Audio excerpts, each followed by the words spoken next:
नमस्कार, शुभ प्रभात सगळ्यांना. श्री स्वामी समर्थ. सकाळचे वाजले होते 5:20 आणि माझी अंघोळ होऊन देवपूजा झाली होती आणि चैतन्याच्या डब्याची तयारी करायची होती. इकडे बघू शकता बाहेर किती काळोख आहे, अजूनही उजाडलेलं नाही आहे. इकडे चैतन्याच्या टिफिनसाठी भाकरी झाल्या होत्या. भाजी काय करायची हा मोठा सगळ्या स्त्रियांपुढे असलेला मोठा प्रश्न आहे. तर भाजीसाठी मुलं खातील अशी डब्यात भाजी द्यायला तर पाहिजे. तर आज विचार केला बेसनचं आमलेट देऊया. तर हे आमलेट कसं करायचं ते बघून घेऊया. इथे थोडंफार क्लिनिंग झालं होतं घरातलं. बेसन घेतलं आहे, त्याच्यामध्ये हळद, लाल तिखट, गरम मसाला घातला आहे. त्याच्यानंतर कांदा, टॉमॅटो आणि कोथिंबीर हे सगळं आपण बेसनमध्ये घालून घ्यायचं आहे. चवीपुरतं मीठ घालायचं आहे. चवीपुरतं मीठ घातलेलं आहे.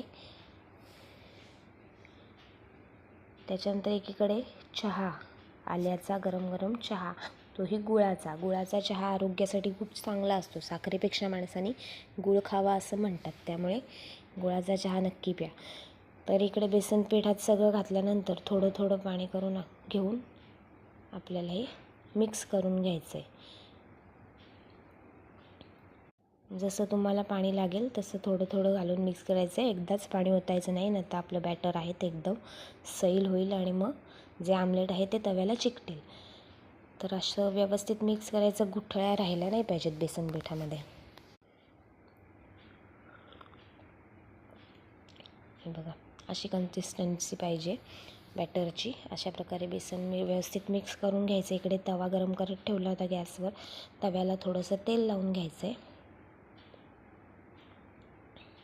ही रेसिपी नक्की मुलांना डब्याला द्या, मुलं आवडीने खातील. तेल गरम झालं, तव्यावरचं तवा तापला की असं जे आपलं बॅटर आहे हे असं तव्यावर ओतायचं. इकडे चहासुद्धा उकळलेला आहे. गॅस बंद केला. इकडे आमलेटवर झाकण ठेवून दिलं आहे.